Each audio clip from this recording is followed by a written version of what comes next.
Section 7 of the Casebook of Sherlock Holmes by Sir Arthur Conan Doyle. The Problem of Thor Bridge. Somewhere in the vaults of the bank of Cox and Company at Charing Cross, there is a travel-worn and battered tin dispatch box with my name, John H. Watson, M.D., late Indian Army, painted on the lid. It is crammed with papers, nearly all of which are records of cases to illustrate the curious problems which Mr. Sherlock Holmes had at various times to examine. Some, and not the least interesting, were complete failures, and as such will hardly bear narrating, since no final explanation is forthcoming. A problem without a solution may interest the student, but can hardly fail to annoy the casual reader. Among these unfinished tales is that of Mr. James Phillimore, who, stepping back into his own house to get his umbrella, was never more seen in this world. No less remarkable is that of the cutter Alicia, which sailed one spring morning into a small patch of mist, from where she never again emerged, nor was anything further ever heard of herself and her crew. The third case worthy of note is that of Isidora Persano, the well-known journalist and duellist who was found stark staring mad with a matchbox in front of him, which contained a remarkable worm said to be unknown to science. Apart from these unfathomed cases, there are some which involve the secrets of private families to an extent which would mean consternation in many exalted quarters if it were thought possible that they might find their way into print.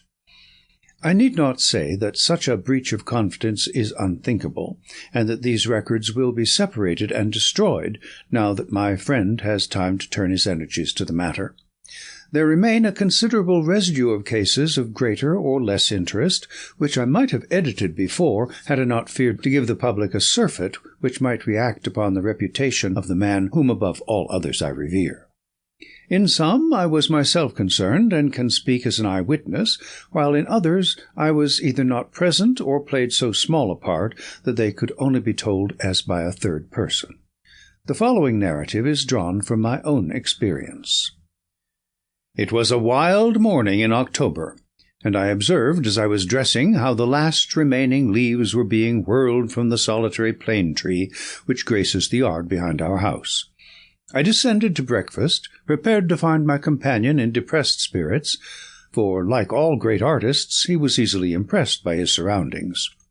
On the contrary, I found that he had nearly finished his meal, and that his mood was particularly bright and joyous, with that somewhat sinister cheerfulness which was characteristic of his lighter moments. "You have a case, Holmes?" I remarked. "The faculty of deduction is certainly contagious, Watson," he answered. "It has enabled you to probe my secret. Yes, I have a case. After a month of trivialities and stagnation, the wheels move once more. Might I share it?" "There is little to share, but we may discuss it when you have consumed the 2 hard-boiled eggs with which our new cook has favoured us. Their condition may not be unconnected with the copy of the Family Herald, which I observed yesterday upon the hall table.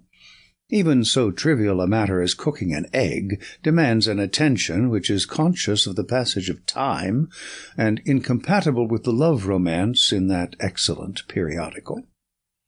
A quarter of an hour later the table had been cleared, and we were face to face. He had drawn a letter from his pocket. "You have heard of Neil Gibson, the Gold King?" he said. "You mean the American senator?" "Well, he was once senator for some western state, but is better known as the greatest gold-mining magnate in the world." "Yes, I know of him. He has surely lived in England for some time. His name is very familiar." "Yes. He bought a considerable estate in Hampshire some 5 years ago. Possibly you have already heard of the tragic end of his wife?" "Of course, I remember it now. That is why the name is familiar. But I really know nothing of the details." Holmes waved his hand towards some papers on a chair. "I had no idea that the case was coming my way, or I should have had my extracts ready," said he. "The fact is that the problem, though exceedingly sensational, appeared to present no difficulty. The interesting personality of the accused does not obscure the clearness of the evidence. That was the view taken by the coroner's jury, and also in the police court proceedings. It is now referred to the assizes at Winchester. I fear it is a thankless business. I can discover facts, Watson, but I cannot change them. Unless some entirely new and unexpected ones come to light, I do not see what my client can hope for." "Your client?" "Ah, I forgot I had not told you. I am getting into your involved habit, Watson, of telling a story backwards. You had best read this first." The letter which he handed to me, written in a bold, masterful hand, ran as follows. Claridge's Hotel, October 3rd. Dear Mr. Sherlock Holmes, I can't see the best woman God ever made go to her death without doing all that is possible to save her. I can't explain things. I can't even try to explain them, but I know beyond all doubt that Miss Dunbar is innocent. You know the facts. Who doesn't? It has been the gossip of the country, and never a voice raised for her. It's the damned injustice of it all that makes me crazy. That woman has a heart that wouldn't let her kill a fly. Well, I'll come at 11 tomorrow and see if you can get some ray of light in the dark. Maybe I have a clue and don't know it. Anyhow, all I know and all I have and all I am are for your use, if only you can save her. If ever in your life you showed your powers, put them now into this case. Yours faithfully, J. Neil Gibson. "There you have it," said Sherlock Holmes, knocking out the ashes of his after-breakfast pipe and slowly refilling it. "That is the gentleman I await. As to the story, you have hardly time to master all these papers, so I must give it to you in a nutshell if you are to take an intelligent interest in the proceedings. This man is the greatest financial power in the world, and a man, as I understand, of most violent and formidable character. He married a wife, the victim of this tragedy, of whom I know nothing save that she was past her prime, which was the more unfortunate as a very attractive governess superintended the education of 2 young children. These are the 3 people concerned, and the scene is a grand old manor house, the centre of an historical English estate. Then, as to the tragedy. The wife was found in the grounds nearly half a mile from the house late at night, clad in her dinner dress, with a shawl over her shoulders and a revolver bullet through her brain. No weapon was found near her, and there was no local clue as to the murder. No weapon near her, Watson, mark that. The crime seems to have been committed late in the evening, and the body was found by a gamekeeper about 11 o'clock, when it was examined by the police and by a doctor before being carried up to the house. Is this too condensed, or can you follow it clearly? It is all very clear, but why suspect the governess? Well, in the first place, there is some very direct evidence. A revolver with 1 discharged chamber and a caliber which corresponded with the bullet was found on the floor of her wardrobe. His eyes fixed, and he repeated in broken words, "On the floor of her wardrobe." Then he sank into silence, and I saw that some train of thought had been set moving which I should be foolish to interrupt. Suddenly, with a start, he emerged into brisk life once more. "Yes, Watson, it was found. Pretty damning, eh?" So the 2 juries thought. Then the dead woman had a note upon her, making an appointment at that very place, and signed by the governess. How's that? Finally, there is the motive. Senator Gibson is an attractive person. If his wife dies, who more likely to succeed her than the young lady who had already, by all accounts, received pressing invitations from her employer? Love, fortune, power, all depending upon one middle-aged life. Ugly, Watson, very ugly. Yes, indeed, Holmes. Nor could she prove an alibi. On the contrary, she had to admit that she was down near Thor Bridge. That was the scene of the tragedy, about that hour. She couldn't deny it, for some passing villager had seen her there. That really seems final. And yet, Watson, this bridge, a single broad span of stone with balustraded sides, carries the drive over the narrowest part of a long, deep, reed-girt sheet of water. Thor Mere it is called. In the mouth of the bridge lay the dead woman. Such are the main facts, but here, for mistake not, is our client, considerably before his time. Billy had opened the door, but the name which he announced was an unexpected one. Mr. Marlowe Bates was a stranger to both of us. He was a thin, nervous wisp of a man with frightened eyes and a twitching, hesitating manner, a man whom my own professional eye would judge to be on the brink of an absolute nervous breakdown. "You seem agitated, Mr. Bates," said Holmes. "Pray, sit down. I fear I can only give you a short time, for I have an appointment at 11. "I know you have," our visitor gasped, shooting out short sentences like a man who is out of breath. "Mr. Gibson is coming. Mr. Gibson is my employer. I am manager of his estate. Mr. Holmes, he is a villain, an infernal villain." "Strong language, Mr. Bates." "I have to be emphatic, Mr. Holmes, for the time is so limited. I would not have him find me here for the world. He is almost due now, but I was so situated that I could not come earlier. His secretary, Mr. Ferguson, only told me this morning of his appointment with you." "And you are his manager?" "I have given him notice. In a couple of weeks I shall have shaken off his accursed slavery. A hard man, Mr. Holmes, hard to all about him. Those public charities are a screen to cover his private iniquities. But his wife was his chief victim. He was brutal to her. Yes, sir, brutal. How she came by her death I do not know, but I am sure that he had made her life a misery to her. She was a creature of the tropics, a Brazilian by birth, as no doubt you know." "No, it had escaped me." "Tropical by birth and tropical by nature. A child of the sun and of passion. She had loved him, as such women can love, but when her own physical charms had faded, I am told that they once were great, there was nothing to hold him. We all liked her, and felt for her, and hated him for the way that he treated her. But he is plausible and cunning. That is all I have to say to you. Don't take him at his face value. There is more behind. Now I'll go. No, don't detain me. He is almost due." With a frightened look at the clock, our strange visitor literally ran to the door and disappeared. "Well, well," said Holmes, after an interval of silence, "Mr. Gibson seems to have a nice loyal household. But the warning is a useful one, and now we can only wait till the man himself appears." Sharp at the hour, we heard a heavy step upon the stairs, and the famous millionaire was shown into the room. As I looked upon him, I understood not only the fears and dislike of his manager, but also the execrations which so many business rivals have heaped upon his head. If I were a sculptor and desired to idealize the successful man of affairs, iron of nerve and leathery of conscience, I should choose Mr. Neil Gibson as my model. His tall, gaunt, craggy figure had a suggestion of hunger and rapacity.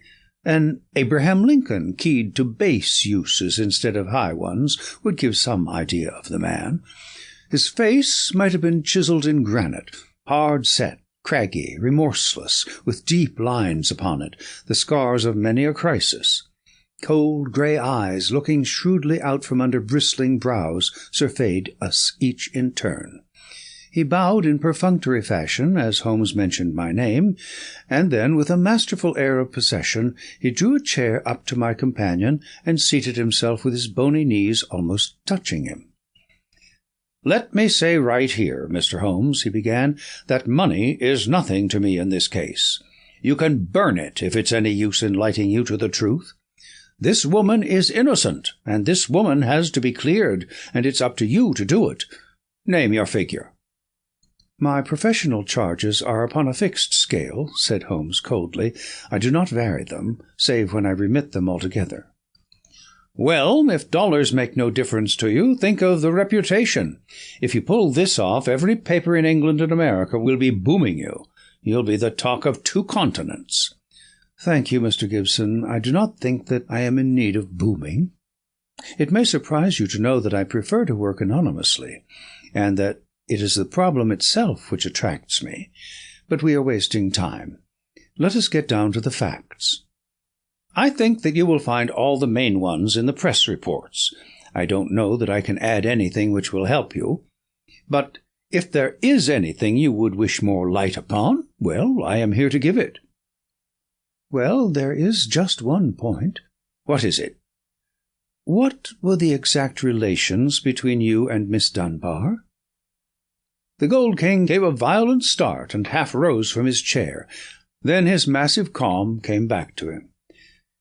"I suppose you are within your rights, and maybe doing your duty in asking such a question, Mr. Holmes." "We will agree to suppose so," said Holmes. "Then I can assure you that our relations were entirely and always those of an employer towards a young lady whom he never conversed with or ever saw save when she was in the company of his children." Holmes rose from his chair. "I am a rather busy man, Mr. Gibson," said he, "and I have no time or taste for aimless conversations. I wish you good morning." Our visitor had risen also, and his great loose figure towered above Holmes. There was an angry gleam from under those bristling brows, and a tinge of colour in the sallow cheeks. "What the devil do you mean by this, Mr. Holmes? Do you dismiss my case?" "Well, Mr. Gibson, at least I dismiss you. I should have thought my words were plain." "Plain enough. But what's at the back of it? Raising the price on me, or afraid to tackle it, or what? I have a right to a plain answer." "Well, perhaps you have," said Holmes. "I'll give you one. This case is quite sufficiently complicated to start with, without the further difficulty of false information." "Meaning that I lie?" "Well, I was trying to express it as delicately as I could, but if you insist upon the word, I will not contradict you." I sprang to my feet, for the expression upon the millionaire's face was fiendish in its intensity, and he had raised his great knotted fist. Holmes smiled languidly, and reached his hand out for his pipe. "Don't be noisy, Mr. Gibson. I find that after breakfast even the smallest argument is unsettling. I suggest that a stroll in the morning air and a little quiet thought will be greatly to your advantage." With an effort the Gold King mastered his fury. I could not but admire him, for by a supreme self-command he had turned in a minute from a hot flame of anger to a frigid and contemptuous indifference. "Well, it's your choice. I guess you know how to run your own business. I can't make you touch the case against your will. You've done yourself no good this morning, Mr. Holmes, for I have broken stronger men than you. No man ever crossed me and was the better for it." "So many have said so, and yet here I am," said Holmes, smiling. "Well, good morning, Mr. Gibson. You have a good deal yet to learn." Our visitor made a noisy exit, but Holmes smoked in imperturbable silence, with dreamy eyes fixed upon the ceiling. "Any views, Watson?" he asked at last.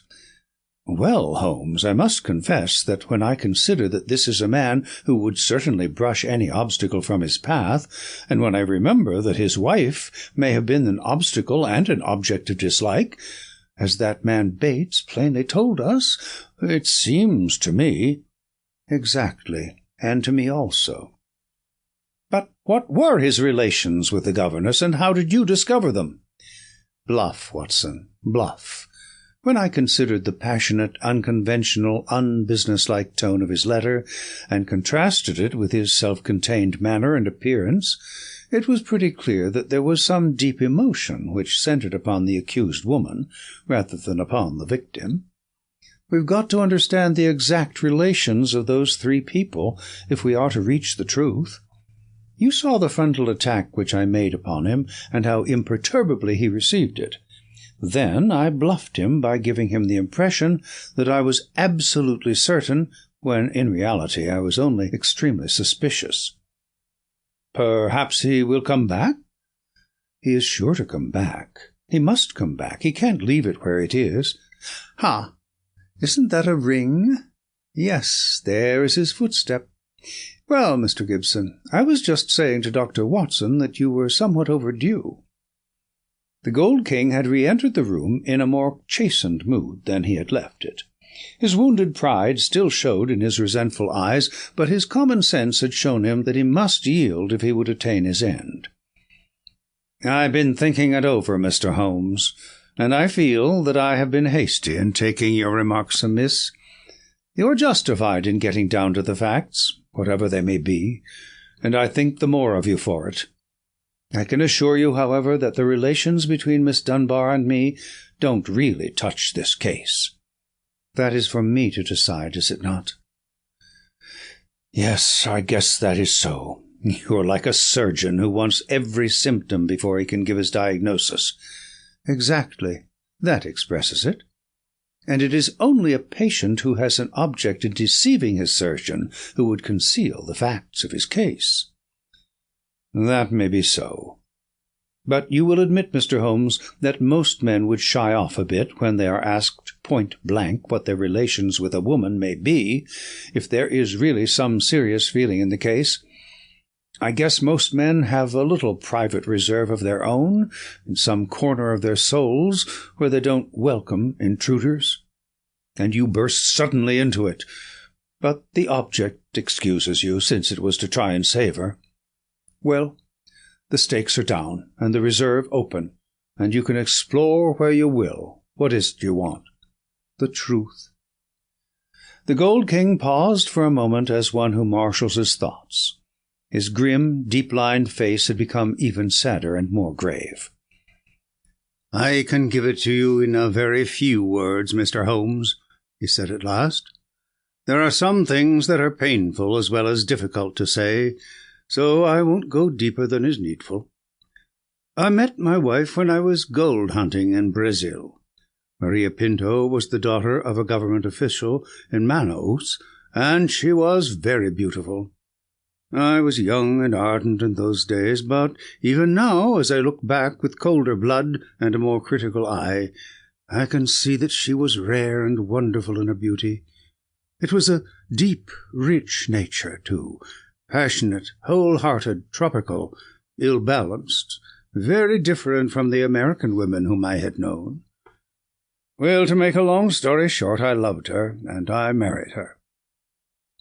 It was only when the romance had passed, and it lingered for years, that I realized that we had nothing, absolutely nothing in common. My love faded. If hers had faded also, it might have been easier.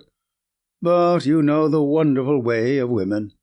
Do what I might, nothing could turn her from me. If I have been harsh to her, even brutal, as some have said, it has been because I knew that if I could kill her love, or if it turned to hate, it would be easier for both of us. But nothing changed her. She adored me in those English woods as she had adored me 20 years ago on the banks of the Amazon. Do what I might, she was as devoted as ever. And then came Miss Grace Dunbar. She answered our advertisement and became governess to our 2 children. Perhaps you have seen her portrait in the papers? The whole world has proclaimed that she also is a very beautiful woman. Now, I make no pretence to be more moral than my neighbors, and I will admit to you that I could not live under the same roof with such a woman, and in daily contact with her without feeling a passionate regard for her. Do you blame me, Mr. Holmes? I do not blame you for feeling it. I should blame you if you expressed it, since this young lady was, in a sense, under your protection. Well, maybe so, said the millionaire, though for a moment the reproof had brought the old angry gleam into his eyes. I'm not pretending to be any better than I am. I guess all my life I've been a man that reached out his hand for what he wanted. And I never wanted anything more than the love and possession of that woman. I told her so. Oh, you did you? Holmes could look very formidable when he was moved. I said to her that if I could marry her, I would, but that it was out of my power. I said that money was no object, and that all I could do to make her happy and comfortable would be done. Very generous, I am sure, said Holmes, with a sneer. See here, Mr. Holmes, I came to you on a question of evidence, not on a question of morals. I'm not asking for your criticism. It is only for the young lady's sake that I touch your case at all, said Holmes, sternly. I don't know that anything she is accused of is really worse than what you have yourself admitted, that you have tried to ruin a defenseless girl who was under your roof. Some of you rich men have to be taught that all the world cannot be bribed into condoning your offences. To my surprise, the Gold King took the reproof with equanimity. That's how I feel myself about it now. I thank God that my plans did not work out as I intended. She would have none of it, and she wanted to leave the house instantly. Why did she not? Well, in the first place, others were dependent upon her, and it was no light matter for her to let them all down by sacrificing her living. When I had sworn, as I did, that she should never be molested again, she consented to remain. But there was another reason. She knew the influence she had over me, and that it was stronger than any other influence in the world. She wanted to use it for good. How?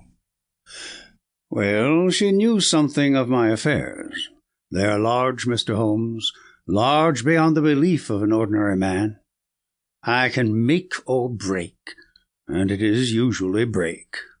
It wasn't individuals only, it was communities, cities, even nations. Business is a hard game, and the weak go to the wall. I played the game for all it was worth. I never squealed myself, and I never cared if the other fellows squealed. But she saw it different. I guess she was right. She believed and said that a fortune for one man that was more than he needed should not be built on 10,000 ruined men who were left without the means of life. That is how she saw it. And I guess she could see past the dollars to something that was more lasting. She found that I listened to what she said, and she believed she was serving the world by influencing my actions. So she stayed, and then this came along. Can you throw any light upon that? The Gold King paused for a minute or more, his head sunk in his hands, lost in deep thought. It's very black against her, I can't deny that. And women lead an inward life and may do things beyond the judgment of a man. At first I was so rattled and taken aback that I was ready to think she had been led away in some extraordinary fashion that was clean against her usual nature. One explanation came into my head. I give it to you, Mr. Holmes, for what it is worth. There is no doubt that my wife was bitterly jealous. There is a soul jealousy that can be as frantic as any body jealousy. And though my wife had no cause, and I think she understood this, for the latter, she was aware that this English girl exerted an influence upon my mind and my acts that she herself never had. It was an influence for good, but that did not mend the matter. She was crazy with hatred, and the heat of the Amazon was always in her blood. She might have planned to murder Miss Dunbar, or, we will say, to threaten her with a gun and so frighten her into leaving us. Then there might have been a scuffle, and the gun gone off and shot the woman who held it. That possibility had already occurred to me, said Holmes. Indeed, it is the only obvious alternative to deliberate murder.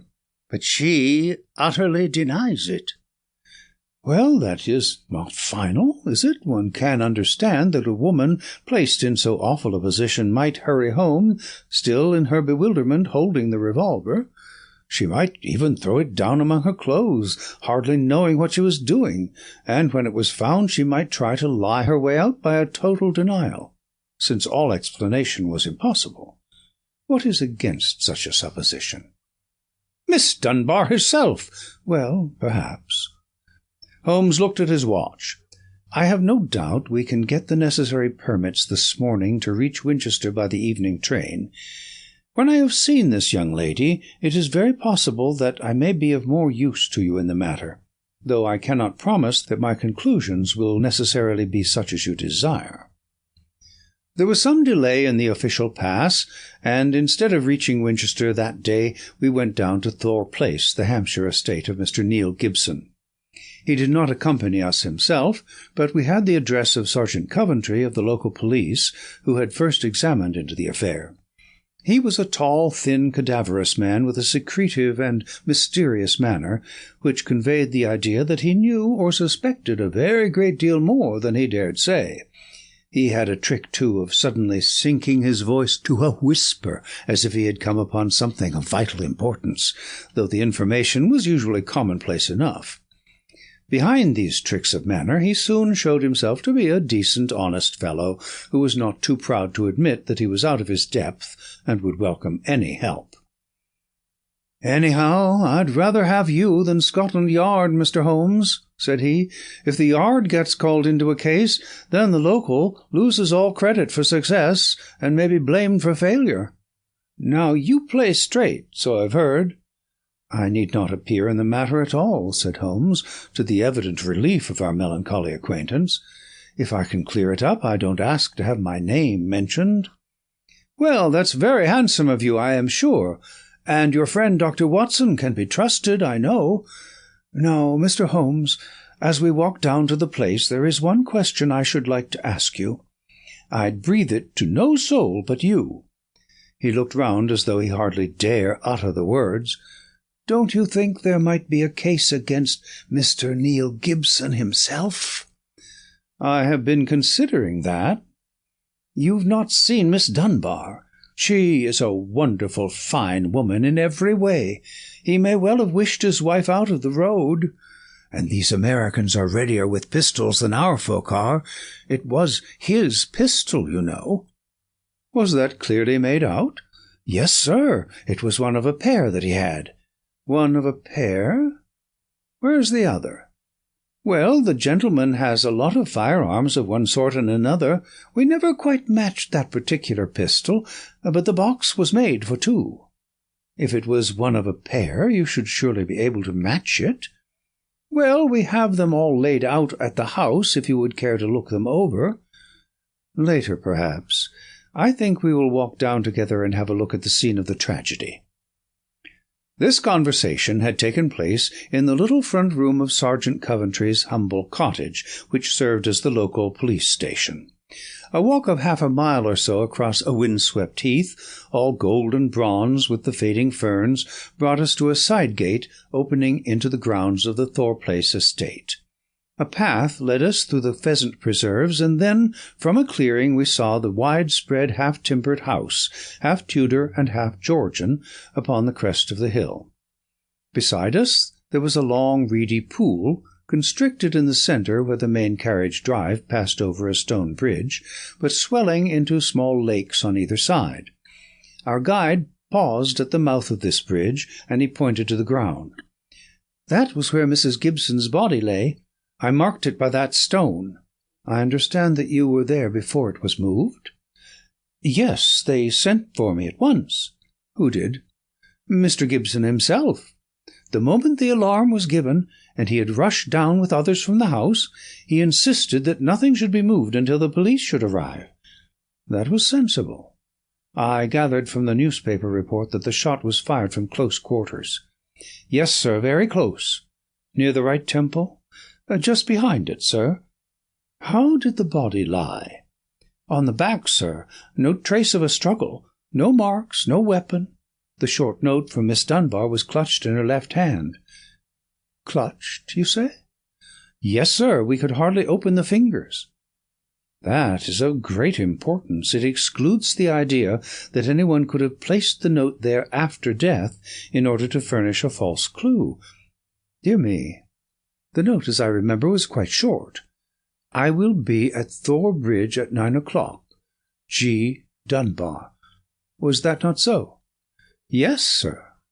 "Did Miss Dunbar admit writing it?" "Yes, sir." "What was her explanation?" "Her defence was reserved for the assizes. She would say nothing." "The problem is certainly a very interesting one. The point of the letter is very obscure, is it not?" "Well, sir," said the guide, "it seemed, if I may be so bold as to say so, the only really clear point in the whole case." Holmes shook his head. "Granting that the letter is genuine and was really written, it was certainly received some time before, say 1 hour or 2. Why, then, was this lady still clasping it in her left hand? Why should she carry it so carefully? She did not need to refer to it in the interview. Does it not seem remarkable? Well, sir, as you put it, perhaps it does. I think I should like to sit quietly for a few minutes and think it out. He seated himself upon the stone ledge of the bridge, and I could see his quick grey eyes darting their questioning glances in every direction. Suddenly he sprang up again and ran across to the opposite parapet, whipped his lens from his pocket, and began to examine the stonework. "This is curious," said he. "Yes, sir, we saw the chip on the ledge. I expect it's been done by some passer-by." The stonework was grey, but at this one point it showed white for a space not larger than a sixpence.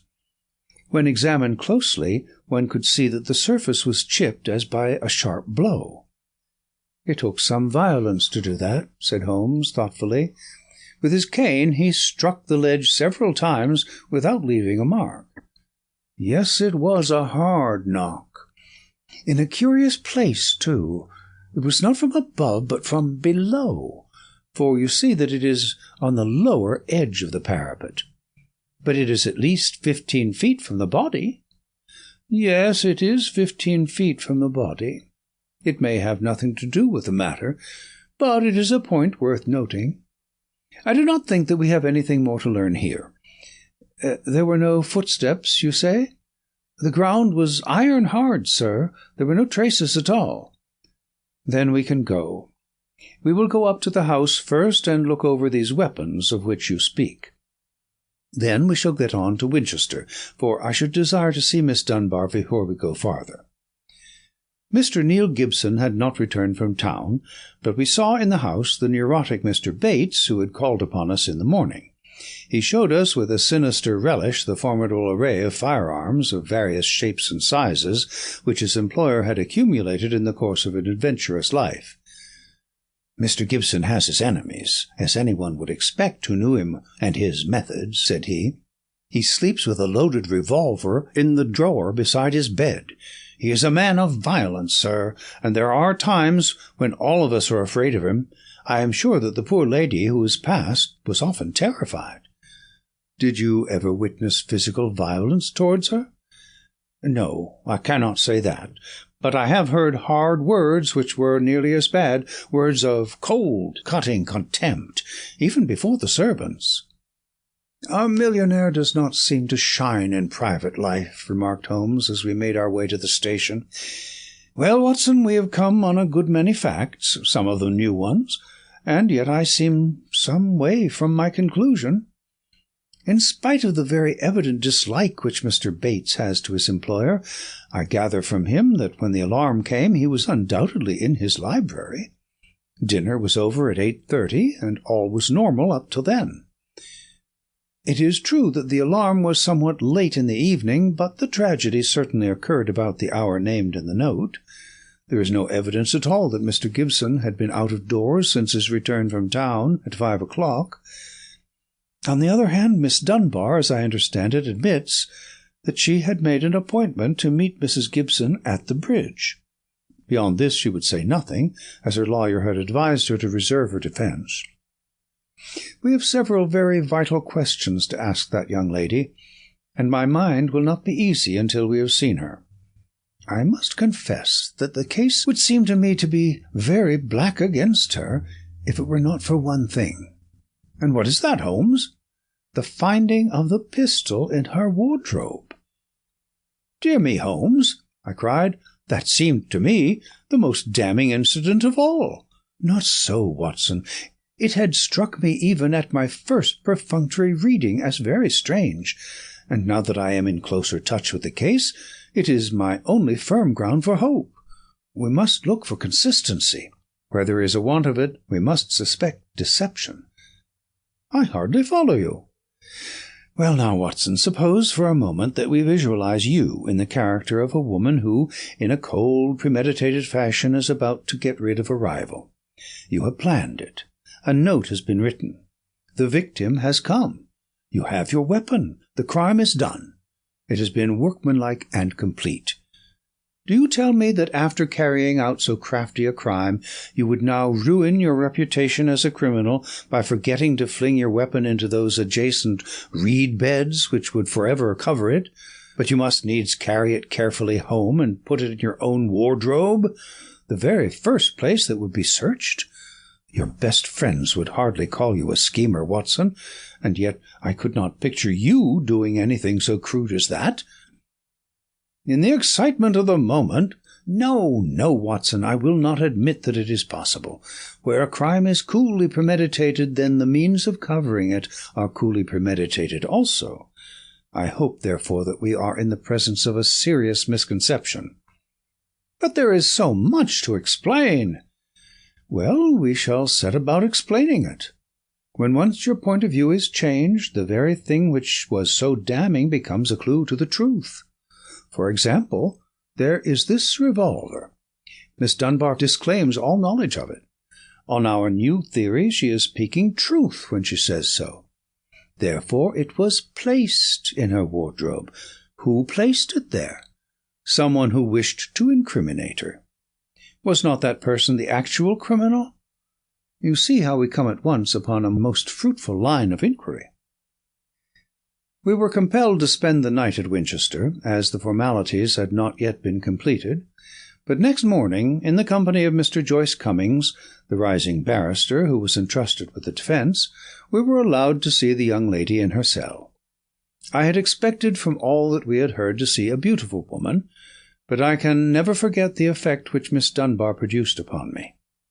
It was no wonder that even the masterful millionaire had found in her something more powerful than himself, something which could control and guide him. One felt, too, as one looked at that strong, clear-cut, and yet sensitive face, that even should she be capable of some impetuous deed, none the less there was an innate nobility of character which would make her influence always for the good. She was a brunette, tall, with a noble figure and commanding presence, but her dark eyes had in them the appealing, helpless expression of the hunted creature who feels the nets around it, but can see no way out from the toils.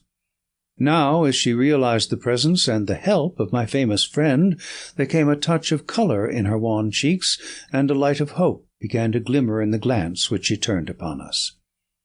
"Perhaps Mr. Neil Gibson has told you something of what occurred between us?" she asked, in a low, agitated voice. "Yes," Holmes answered. "You need not pain yourself by entering into that part of the story. After seeing you, I am prepared to accept Mr. Gibson's statement, both as to the influence which you had over him and as to the innocence of your relations with him. But why was the whole situation not brought out in court? It seemed to me incredible that such a charge could be sustained. I thought that if we waited, the whole thing must clear itself up, without our being compelled to enter into painful details of the inner life of the family. But I understand that far from clearing, it has become even more serious."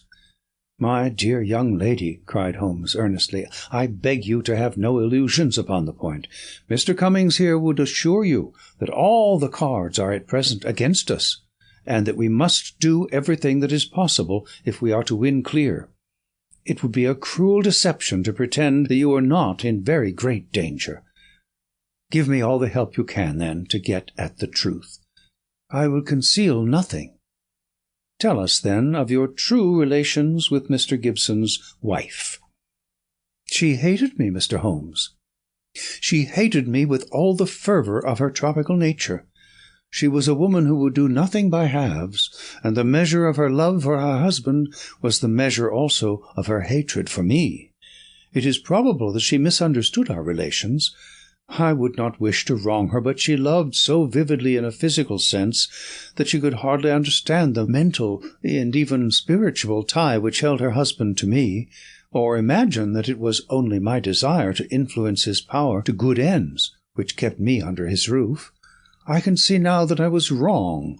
Nothing could justify me in remaining where I was the cause of unhappiness, and yet it is certain that the unhappiness would have remained, even if I had left the house." "Now, Miss Dunbar," said Holmes, "I beg you to tell us exactly what occurred that evening." I can tell you the truth so far as I know it, Mr. Holmes, but I am in a position to prove nothing, and there are points, the most vital points, which I can neither explain nor can I imagine any explanation. If you will find the facts, perhaps others may find the explanation. With regard, then, to my presence at Thor Bridge that night, I received a note from Mrs. Gibson in the morning. It lay on the table in the schoolroom, and it may have been left there by her own hand. It implored me to see her there after dinner, said she had something important to say to me, and asked me to leave an answer on the sundial in the garden, as she desired no one to be in our confidence. I saw no reason for such secrecy, but I did as she asked, accepting the appointment. She asked me to destroy her note, and I burned it in the schoolroom grate. She was very much afraid of her husband, who treated her with a harshness for which I frequently reproached him, and I could only imagine that she acted in this way because she did not wish him to know of our interview. Yet she kept your reply very carefully? Yes, I was surprised to hear that she had it in her hand when she died. Well, what happened then? I went down as I had promised. When I reached the bridge, she was waiting for me. Never did I realize till that moment how this poor creature hated me. She was like a madwoman. Indeed, I think she was a madwoman, subtly mad with the deep power of deception which insane people may have. How else could she have met me with unconcern every day, and yet had so raging a hatred of me in her heart? I will not say what she said. She poured her whole wild fury out in burning and horrible words. I did not even answer. I could not. It was dreadful to see her. I put my hands to my ears and rushed away. When I left her, she was standing, still shrieking out her curses at me, in the mouth of the bridge. Where she was afterwards found? Within a few yards from the spot. And yet, presuming that she met her death shortly after you left her, you heard no shot? No, I heard nothing. But indeed, Mr. Holmes, I was so agitated and horrified by this terrible outbreak that I rushed to get back to the peace of my own room, and I was incapable of noticing anything which happened. You say that you returned to your room. Did you leave it again before next morning? Yes, when the alarm came and the poor creature had met her death, I ran out with the others. Did you see Mr. Gibson? Yes, he had just returned from the bridge when I saw him. He had sent for the doctor and the police. Did he seem to you much perturbed? Mr. Gibson is a very strong, self-contained man. I do not think that he would ever show his emotions on the surface, but I, who knew him so well, could see that he was deeply concerned. Then we come to the all-important point. This pistol that was found in your room. Had you ever seen it before? Never, I swear it. When was it found? Next morning, when the police made their search. Among your clothes? Yes, on the floor of my wardrobe under my dresses. You could not guess how long it had been there? It had not been there the morning before. How do you know? Because I tidied out the wardrobe. That is final. Then someone came into your room and placed the pistol there in order to inculpate you. It must have been so. And when? It could only have been at meal-time, or else at the hours when I would be in the schoolroom with the children. As you were when you got the note? Yes, from that time onwards for the whole morning. Thank you, Miss Dunbar. Is there any other point which could help me in the investigation? I can think of none. There was some sign of violence on the stonework of the bridge, a perfectly fresh chip just opposite the body. Could you suggest any possible explanation of that? Surely it must be a mere coincidence. Curious, Miss Dunbar, very curious. Why should it appear at the very time of the tragedy, and why at that very place? But what could have caused it? Only great violence could have such an effect. Holmes did not answer. His pale, eager face had suddenly assumed that tense, far-away expression which I had learned to associate with the supreme manifestations of his genius. So evident was the crisis in his mind that none of us dared to speak, and we sat, barrister, prisoner, and myself, watching him in a concentrated and absorbed silence. Suddenly he sprang from his chair, vibrating with nervous energy and the pressing need for action. "Come, Watson, come," he cried. "What is it, Mr. Holmes?" "Never mind, my dear lady. You will hear from me, Mr. Cummings. With the help of the God of justice, I will give you a case which will make England ring. You will get news by tomorrow, Miss Dunbar, and meanwhile take my assurance that the clouds are lifting, and that I have every hope that the light of truth is breaking through." It was not a long journey from Winchester to Thor Place, but it was long to me in my impatience, while for Holmes it was evident that it seemed endless. For in his nervous restlessness he could not sit still, but paced the carriage or drummed with his long sensitive fingers upon the cushions beside him. Suddenly, however, as we neared our destination, he seated himself opposite to me. We had a first-class carriage to ourselves, and laying a hand upon each of my knees, he looked into my eyes with the peculiarly mischievous gaze which was characteristic of his more imp-like moods. "Watson," said he, "I have some recollection that you go armed upon these excursions of ours." It was as well for him that I did so, for he took little care for his own safety when his mind was once absorbed by a problem, so that more than once my revolver had been a good friend in need. I reminded him of the fact. Yes, I am a little absent-minded in such matters, but have you your revolver on you?" I produced it from my hip pocket, a short, handy, but very serviceable little weapon. He undid the catch, shook out the cartridges, and examined it with care. "It's heavy, remarkably heavy," said he. "Yes, it is a solid bit of work." He mused over it for a minute. "Do you know, Watson," said he, "I believe your revolver is going to have a very intimate connection with the mystery which we are investigating." "Ah, dear Holmes, you are joking." "No, Watson, I am very serious. There is a test before us. If the test comes off, all will be clear, and the test will depend upon the conduct of this little weapon. 1 cartridge out. Now we will replace the other 5 and put on the safety catch. So. That increases the weight and makes it a better reproduction." I had no glimmer of what was in his mind, nor did he enlighten me, but sat lost in thought until we pulled up in the little Hampshire station. We secured a ramshackle trap, and in a quarter of an hour were at the house of our confidential friend the sergeant. "A clue, Mr. Holmes? What is it?" "It all depends upon the behaviour of Dr. Watson's revolver," said my friend. "Here it is. Now, officer, can you give me 10 yards of string?" The village shop provided a ball of stout twine. "I think that this is all we will need," said Holmes. "Now, if you please, we will get off on what I hope is the last stage of our journey." The sun was setting and turning the rolling Hampshire moor into a wonderful autumnal panorama. The sergeant, with many critical and incredulous glances which showed his deep doubts of the sanity of my companion, lurched along beside us. As we approached the scene of the crime, I could see that my friend, under all his habitual coolness, was in truth deeply agitated. "Yes," he said in answer to my remark, "you have seen me miss my mark before, Watson. I have an instinct for such things, and yet it has sometimes played me false.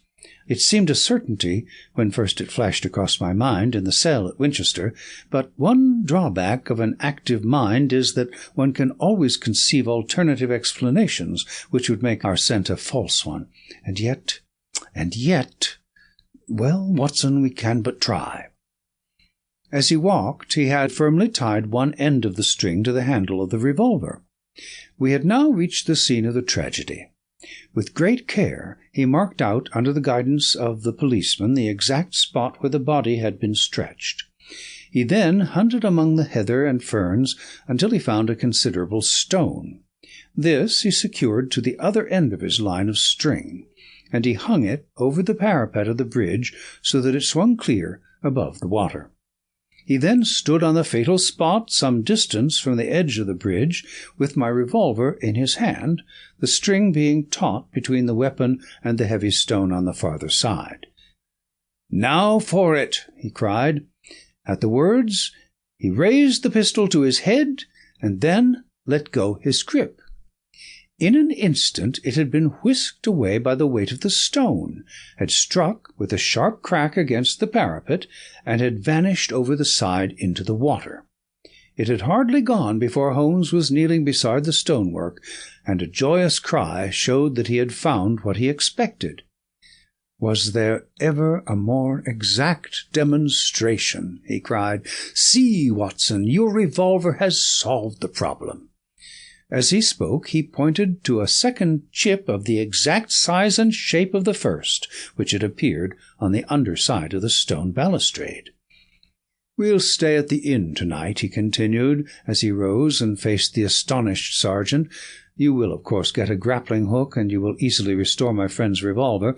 You will also find beside it the revolver, string, and weight with which this vindictive woman attempted to disguise her own crime and to fasten a charge of murder upon an innocent victim. You can let Mr. Gibson know that I will see him in the morning, when steps can be taken for Miss Dunbar's vindication." Late that evening, as we sat together smoking our pipes in the village inn, Holmes gave me a brief review of what had passed. "I fear, Watson," said he, "that you will not improve any reputation which I may have acquired by adding the case of the Thor Bridge mystery to your annals.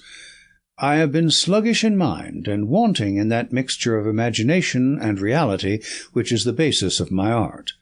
I confess that the chip in the stonework was a sufficient clue to suggest the true solution, and that I blame myself for not having attained it sooner.